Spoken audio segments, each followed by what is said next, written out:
Here's something crazy that happened when I was on tour with K7 back in the 90s.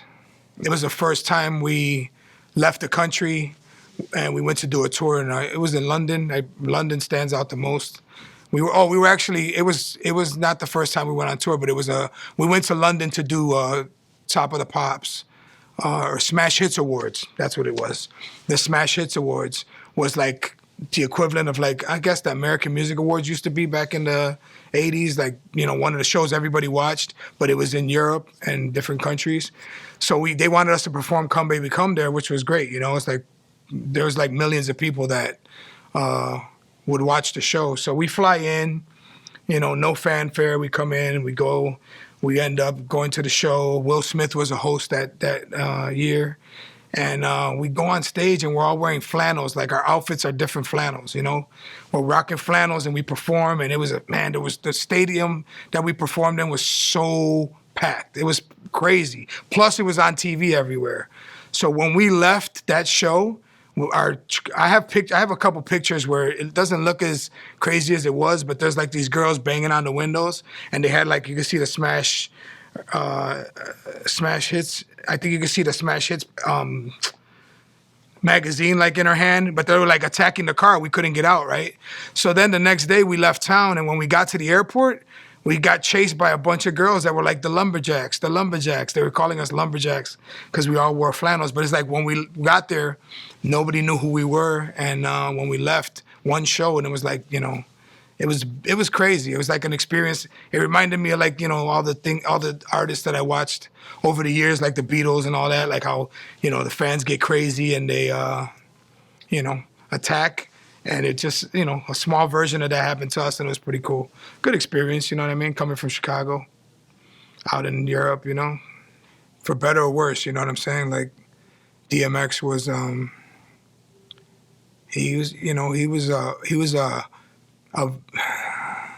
when it comes to pain, I say he was like 10 times what I am, and I'm pretty messed up. But he dealt with like 10 times the pain I dealt with, and I just started comparing myself to X recently because of the, you know, the deaths that have happened in a row in my life to people real close to me.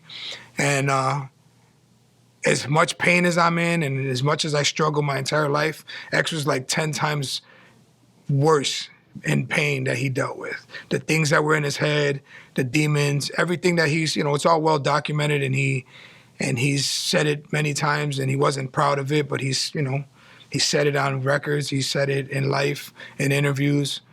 You know, he dealt with a lot of pain, man. So you learn to accept a lot of things because it could be so much worse, you know? It could be a lot worse, you know? It could be a lot worse. X could be out there killing people, you know what I mean? He could be out, you know, the only person he truly has ever hurt is himself. You know, he didn't really hurt anybody. You know what I mean? I'm sure when he was younger, hurt, like, beat up people, that's a different, you know, hurt. But, like, you know, he did a lot for a lot of people. He spoke to a lot of people that, you know, a lot of the forgotten people. He spoke a lot to a lot of the street hustlers and thugs, and, you know, and made it okay to pray. And it made it okay to praise God and be, you know, and ask for forgiveness. You know, that's a big thing. You know, he was a prophet. To me, he was a prophet. He no matter what kind of mood he was in, he was always praying. You know, that's the one thing you could never take away from him. He could be angry. He could not want to do a show. He could skip out and not do a show, but he'd pray. He'd pray before he left. He'd pray when he landed. He prays before he eats. You know, that was X, you know, so once I understood that, and I kind of felt his pain, you know, I just said, you know, man, it's hard, but I'm going to stick by him, you know what I mean? I owe him that. He gave me my second chance to go around the world, and I did it on a high level with a hip-hop superstar, you know what I mean? Like, you know, K7 was a great dance, you know, hip-hop dance, pop band. My brothers, still my brothers. That was a great, you know, great time. But this was something else. This is where my heart was. And this is where K7's heart has always been. K7's mad hip-hop. He's Zulu Nation. You know, we used to B-boy. He was a rapper. So, you know, K's a super talented guy. He was, you know, we're all hip-hop fans. So for me to go, you know, with a hip-hop artist and somebody like DMX, a voice like that, you know, for him to, like, feel a vibe with me was crazy. You know, the way he hired me was crazy, you know. But he was right, you know, and it was almost 18 years, so it was necessary. It was my path. It was his path, you know. I got to do it again. God gave me another shot. Another shot for what? For what? What did I do to deserve it, you know? But, you know, I used to talk about it. I spent 5 years being a DJ before I met and traveled with TK. You know, maybe less than that. It might have been like 3-4 years I was DJing. And then I'm traveling and I'm in New York and I'm going to all these places and it's like, how, you know, how? You know, it was, how did it happen? I don't know. You know, when they heard me scratch one time and decided I would be better off being their DJ than just hanging out. It was a great opportunity and they were my brothers and, you know, I was a kid from Humboldt Park, Chicago, man, 70s kid. Grew up in Humboldt Park, you know, went to a Catholic school in Humboldt Park. You know, that was like, you know, Catholic school in the hood. But it was, you know, that was the neighborhood that, you know, molded me. And, you know, I lived in Logan Square and that's where the art side of me came out. I was a graffiti, you know, tagging with ABC and I was B-boying. But, you know, B-boying, never great. Just did it because I loved it. Wasn't great at it. Tagging, you know, I could tag a lot, but I wasn't great at that either. DJing has been the one thing that I feel like, you know, I was meant to do. And the proof is in the pudding. It's taken me all over the world and it gave me everything I could ask for. And it taught me so much, you know, through pain, through, you know, through fear, through all types of shit that's happened over the years, you know. But I wouldn't change it for anything. DMX was a chapter, right? They said, would I DJ for another rapper? I said, no, that's it. Why? Because I'll cry. Keep it 100. What rapper am I going to stand behind with my voice and whatever energy they bring, it ain't going to be like DMX. I don't give a fuck who it is. It's just not going to feel right. And then I'm going to have a moment and I'm going to suffer. So I closed that chapter of my life. I'm satisfied with being about to get my 4th passport. I'm satisfied with that. Puerto Rican kid from Humboldt Park, I'm satisfied with that. I'm about to get my 4th passport next year, and that one's gonna be full of vacations. Losing my brother, then COVID, then losing X. You know, it's been a rough few years, man, you know?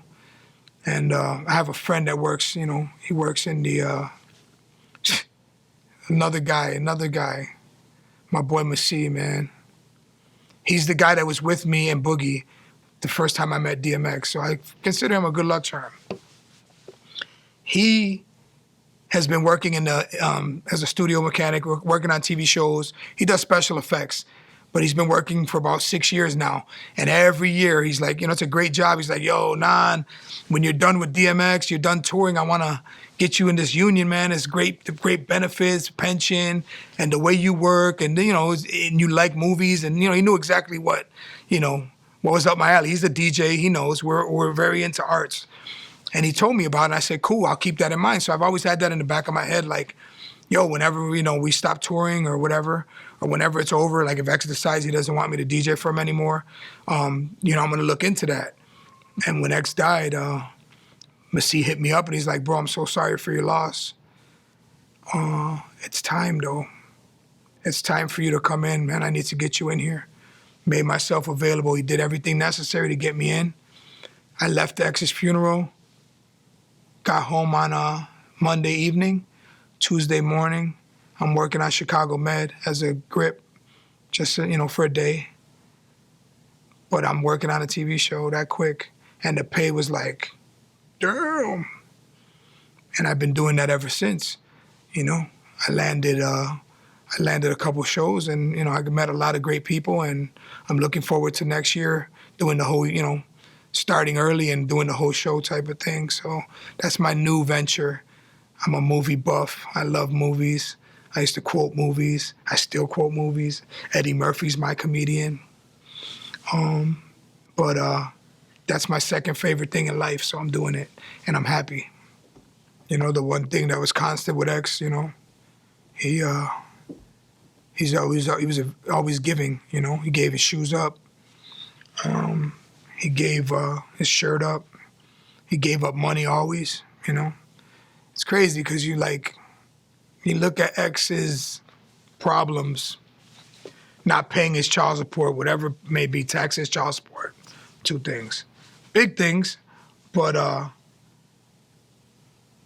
you know, it's not like he was not doing something with money.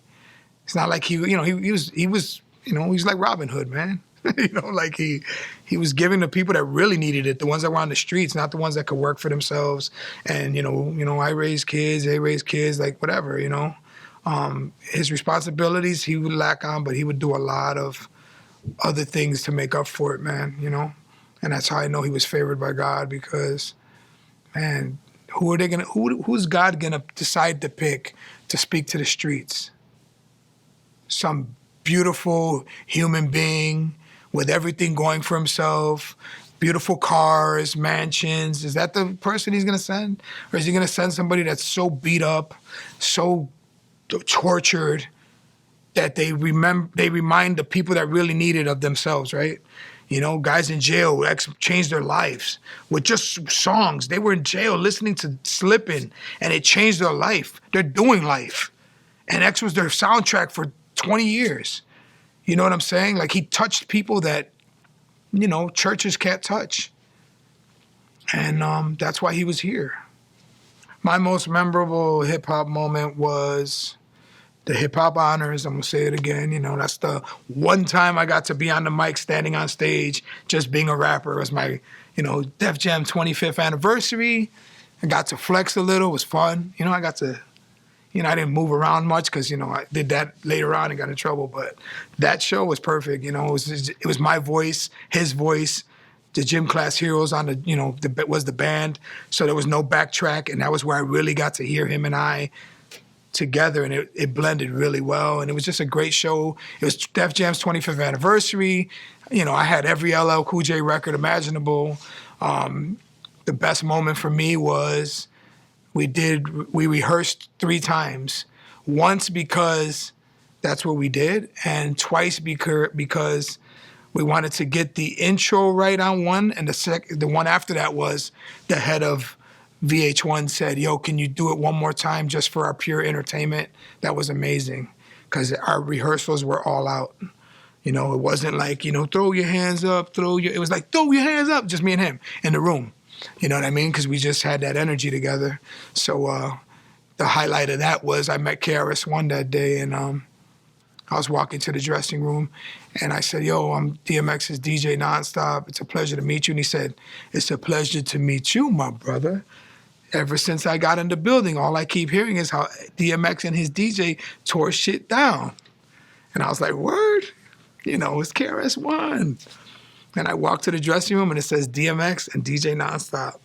You know, Def Jam, there's a whole full circle thing going on there for me. You know, I used to battle with Def Jam records, you know, that I had everything. I had 100 Rock the Bells, you know, Cut Creators, you know, oh man, I had so much. That's where I fell in love with hip hop, you know, like I was deep in it at that time DJing, because I didn't have to play house to earn a living anymore. Yo, what up? It's the heavy hitter DJ Nonstop, and I'm here at 24/7 HH.